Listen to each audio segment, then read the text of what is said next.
Sarah, thanks. I did have a conversation with David Tepper about how credit markets are functioning. He did not seem overly concerned, is the overall impression I'll give you. He said he is not surprised that in some market bid-ask spreads have widened, given how much volatility. He said you have to have that in order for people to make money in there. He said it's a risk management problem, not a liquidity problem, by which he means there's players out there reducing their risk exposure, even though there may be sufficient amounts of liquidity out there.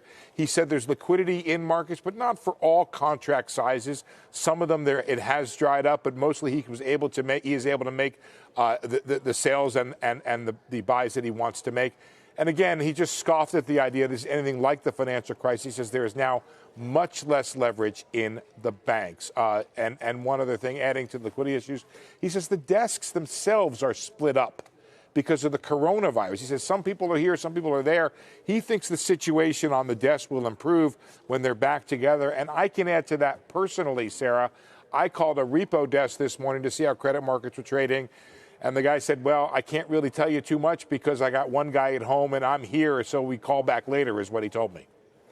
Well, that's pretty interesting, Steve, just to follow up on that. I mean, I've spoken to all of the banks over the weekend, and my gauge of it is roughly 10% or so of the headcount they're taking off-site into their backup locations. But I'm surprised if there's a feeling out there that has stopped the proper functioning of markets. I mean, clearly, either way, Mr. Tepper's conclusion was there's plenty of liquidity in markets. Yeah, I think that's the important part.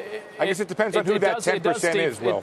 It does also, though, highlight an issue that if this does get a lot worse in terms of the need for quarantine for banks, that it would be hard for the trading floors to function with everyone having to go home. That's why it's so important to have these backup sites. You have to believe there's a reason people go through the pain of getting on the train to the subway, to go into the office, to get on the desk. There's some rationale for that. Otherwise, we'd all be doing it at home anyway.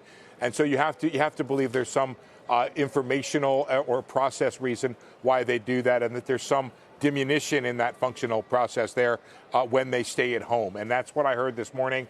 I wasn't able to get a clear read from one desk. Tepper says he's hearing it from other people out there that there's some problems in functioning of some of the desks because they are spread out. So, and he thinks that's a temporary problem. Overall, he thought some of these issues out there were pretty temporary. He did not seem overly concerned of the critical issue, as you point out, Wilf, of the functioning of the markets. Things can fall, but they seem to be falling, at least in a reasonably orderly way for most markets. Any sense of whether he's buying or selling? Actually, to prove something to me, he actually bought. Well, he went through the process of buying a contract on the phone with me to prove how there was certain liquidity out there. But I don't know overall his book, and I didn't ask him.